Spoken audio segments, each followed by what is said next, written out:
హల్లెలూయా! మన ప్రభువును, రక్షకుడైన యేసుక్రీస్తు నామంలో మీ అందరికీ నా శుభాభివందనాలు. ఈరోజు వాక్యం చూసుకుందాం. మన పరిశుద్ధ గ్రంథం నుండి సామెతల గ్రంథము 11 అధ్యాయము 2వ వచనం చూసుకున్నట్లయితే, అహంకారం వెంబడి అవమానం వచ్చును, వినయం గల వారి యొద్ద జ్ఞానం ఉన్నది. అహంకారము మన జీవితంలో ఉన్నట్లయితే అక్కడ ఏమొస్తుందంట? అవమానం వస్తుందంట.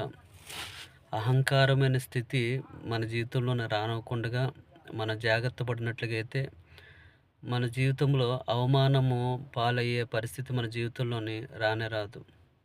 ఒకవేళ అహంకారము నాశనానికి ముందు గర్వం నడుస్తుంది కనుక గర్వ హృదయము మన జీవితంలో ఉన్న అహంకారము కలిగిన హృదయము మనలో ఉన్నట్లయితే మన జీవితంలో మనం ఎంతో నష్టపోవడానికి ఆస్కారం ఉంటుంది.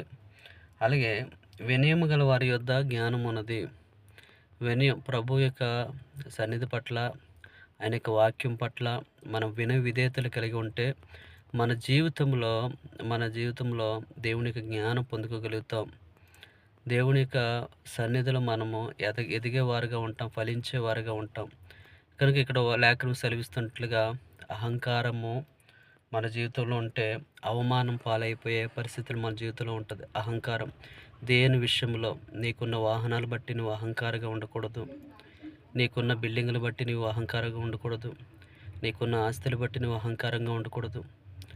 లేదంటే నీకున్న ఏ స్వాస్థ్యం ఏది కలిగి ఉన్నా అది నీకు కలిగిన వాటిని బట్టి నువ్వు అహంకారంగా అహంకారంగా ఉన్నట్లయితే నీ జీవితంలో అవమానమే చివరికి మిగులుతుంది. కనుక వినయం కలిగి ఉందాం. దేవుని యొక్క వాక్యం పట్ల వినయ విధేయతలు కలిగి జీవిద్దాం. తద్వారా మన జీవితంలో దేవుడు ఒక ఆశీర్వాదకరంగా మన జీవితాన్ని దేవుడు సిద్ధపరచునుగాక. ఆమేన్.